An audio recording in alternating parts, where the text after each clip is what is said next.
ಸ್ನೇಹಿತರೆ, ನಮಗೆಲ್ಲರಿಗೂ ತಿಳಿದಿರುವಂತೆ ನಮ್ಮೆಲ್ಲರ ಮೆಚ್ಚಿನ ನಟ, ಕೋಟ್ಯಂತರ ಅಭಿಮಾನಿಗಳ ಆರಾಧ್ಯ ದೈವ ನಮ್ಮ ಶಿವಣ್ಣ ಡಾಕ್ಟರ್ ಶಿವರಾಜ್ ಕುಮಾರ್ ಅವರು ಬ್ಲಾಡರ್ ಕ್ಯಾನ್ಸರ್ನಿಂದ ಬಳಲಿ ಅಮೆರಿಕಾದಲ್ಲಿ ಶಸ್ತ್ರಚಿಕಿತ್ಸೆಯ ನಂತರ ಈಗ ಚೇತರಿಸ್ಕೊಳ್ತಾ ಇದ್ದಾರೆ.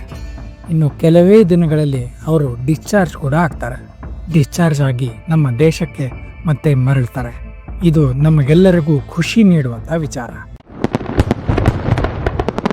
ಈ ಕ್ಯಾನ್ಸರ್ಗಳಲ್ಲಿ ಬಹಳ ಸಾಮಾನ್ಯವಾಗಿರುವ ಈ ಬ್ಲಾಡರ್ ಕ್ಯಾನ್ಸರ್ ಅಂದರೆ ಏನು, ಇದಕ್ಕೆ ಕಾರಣಗಳು ಏನು ಎನ್ನುವ ವಿಚಾರವನ್ನು ವೈಜ್ಞಾನಿಕವಾಗಿ ಈ ವಿಡಿಯೋದಲ್ಲಿ ನಾವು ತಿಳಿದುಕೊಳ್ಳೋಣ.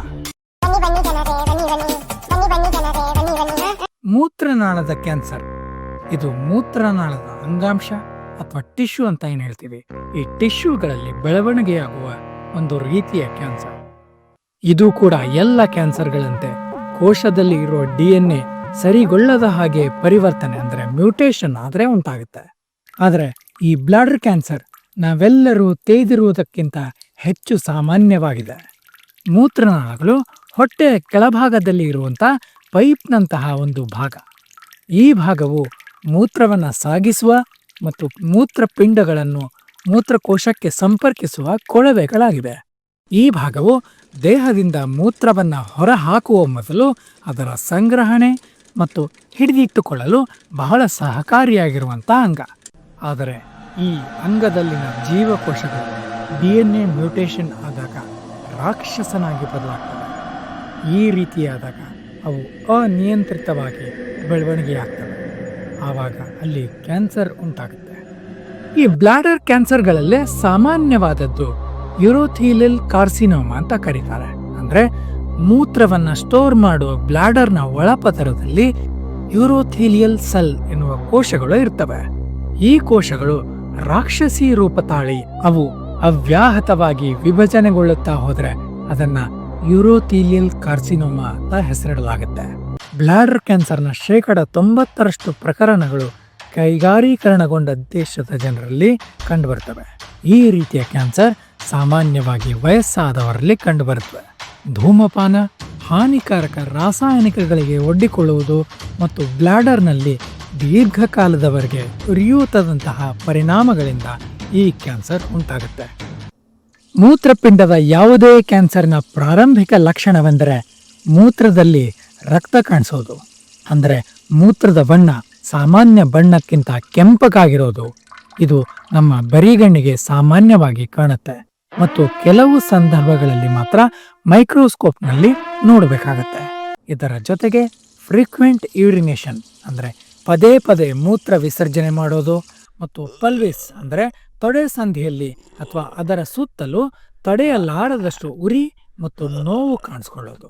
ಆದರೆ ದುರದೃಷ್ಟವಶಾತ್ ಈ ಲಕ್ಷಣಗಳನ್ನು ನಾವು ಗಮನಿಸೋದಿಲ್ಲ ಅಥವಾ ಸಾಮಾನ್ಯ ಹೊಟ್ಟೆ ನೋವು ಅಂದ್ಕೊಂಡು ಕಡೆಗಣಿಸ್ಬಿಡ್ತೇವೆ. ಬ್ಲಾಡರ್ ಕ್ಯಾನ್ಸರ್ ತೀವ್ರತೆಯಲ್ಲಿ ವ್ಯತ್ಯಾಸಗಳನ್ನು ಹೊಂದಿರುತ್ತೆ.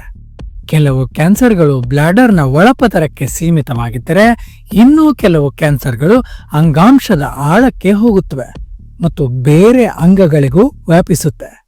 ಬೇರೆ ಎಲ್ಲ ಕ್ಯಾನ್ಸರ್ಗಳಂತೆ ಅರ್ಲಿ ಡಯಾಗ್ನೋಸಿಸ್ ಅಂದರೆ ರೋಗವನ್ನು ಮುಂಚಿತವಾಗಿ ಕಂಡುಹಿಡಿಯೋದು ರೋಗವನ್ನು ಗುಣಪಡಿಸಲು ಬಹಳ ಮುಖ್ಯವಾಗಿದೆ ಮತ್ತು ರೋಗಿಯ ಚೇತರಿಕೆಗೆ ಇದು ಅಗತ್ಯ ಕೂಡ ಆಗಿರುತ್ತೆ.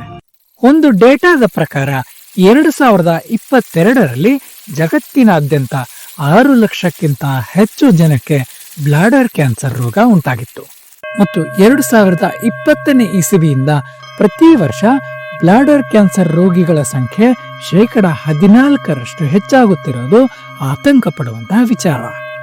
ಈ ಕ್ಯಾನ್ಸರ್ ತಗುಲಿದ ರೋಗಿಗಳಲ್ಲಿ 2% ಜನ ಸಾವನ್ನಪ್ತಾರೆ. ಪುರುಷರಿಗೆ ಆಗುವಂತ ಕ್ಯಾನ್ಸರ್ಗಳಲ್ಲಿ 6% ಬ್ಲಾಡರ್ ಕ್ಯಾನ್ಸರೇ ಆಗಿರುತ್ತೆ ಮತ್ತು ಒಟ್ಟಾರೆ ಕ್ಯಾನ್ಸರ್ನಿಂದ ಆಗುವ ಸಾವುಗಳಲ್ಲಿ 9% ಬ್ಲಾಡರ್ ಕ್ಯಾನ್ಸರ್ನಿಂದ ಆಗಿರ್ತವೆ.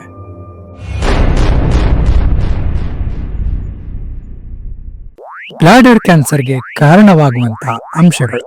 ಮೊದಲೇದು ಧೂಮಪಾನ. ಬ್ಲಾಡರ್ ಕ್ಯಾನ್ಸರ್ಗೆ ಕಾರಣವಾಗುವ ಅಂಶಗಳಲ್ಲಿ ಅತಿ ಮುಖ್ಯವಾದದ್ದು ಧೂಮಪಾನ. ಧೂಮಪಾನದಿಂದ ಬ್ಲಾಡರ್ ಕ್ಯಾನ್ಸರ್ ಆಗುವ ಸಂಭವ ಬೇರೆ ಕಾರಣಗಳಿಗಿಂತ 4 ಪಟ್ಟು ಹೆಚ್ಚಾಗಿರುತ್ತೆ. ಧೂಮಪಾನದಿಂದ ನಮ್ಮ ದೇಹವನ್ನು ಸೇರಿಕೊಳ್ಳುವಂಥ ಬೀಟಾ ನ್ಯಾಫ್ಥೈಲಮೈನ್ ಮತ್ತು ಪಾಲಿಸೈಕ್ಲಿಕ್ ಆರೋಮೆಟಿಕ್ ಪಾಲಿಕಾರ್ಬನ್ ಹೊಂದಿರುವಂಥ ರಾಸಾಯನಿಕಗಳು ಉರಿಯೂತದ ಪರಿಣಾಮವನ್ನು ಮಿತಿ ಮೀರಿದಂತೆ ಹೆಚ್ಚು ಮಾಡ್ತವೆ. ಈ ರಾಸಾಯನಿಕಗಳು ಬ್ಲಾಡರ್ನಲ್ಲಿ ಕರಗುವುದರಿಂದ ಬ್ಲಾಡರ್ನಲ್ಲಿನ ಕೋಶಗಳಲ್ಲಿ DNA ಮ್ಯೂಟೇಟ್ ಅಂದರೆ ರೂಪಾಂತರವಾಗುವಂತಹ ಸಾಧ್ಯತೆ ಅತೀ ಹೆಚ್ಚಾಗಿರುತ್ತೆ. ಈ ರೂಪಾಂತರಗಳಿಂದ ಕ್ಯಾನ್ಸರ್ ಕೋಶಗಳು ಆಗದಂತೆ ತಡೆಯುವಂತಹ ವಂಶವಾಹಿಗಳು ಅಂದರೆ ಜೀನ್ಗಳು ನಿಷ್ಕ್ರಿಯಗೊಳ್ಳುತ್ತವೆ ಮತ್ತು ಕ್ಯಾನ್ಸರ್ ಕೋಶಗಳಿಗೆ ಉತ್ತೇಜನ ನೀಡುವಂತ ಜೀನ್ಗಳು ಸಕ್ರಿಯಗೊಳ್ತವೆ. ಸಂಶೋಧನೆಗಳ ಪ್ರಕಾರ ನೇರವಾದ ಧೂಮಪಾನ ಮಾತ್ರವಲ್ಲ, ಬದಲಾಗಿ ಆತಂಕ ಪಡುವಂತಹ ಪ್ಯಾಸಿವ್ ಸ್ಮೋಕರ್ಸ್ಗಳಲ್ಲಿಯೂ ಕೂಡ ಈ ಕ್ಯಾನ್ಸರ್ ಆಗುವಂತಹ ಸಾಧ್ಯತೆ 20% ಇದ್ದೇ ಇರುತ್ತದೆ. ಎರಡನೆಯದು ರಾಸಾಯನಿಕಗಳು. ಬ್ಲಾಡರ್ ಕ್ಯಾನ್ಸರ್ಗೆ ಇನ್ನೊಂದು ಮುಖ್ಯವಾದ ಕಾರಣ ಅಂದ್ರೆ ರಾಸಾಯನಿಕಗಳು.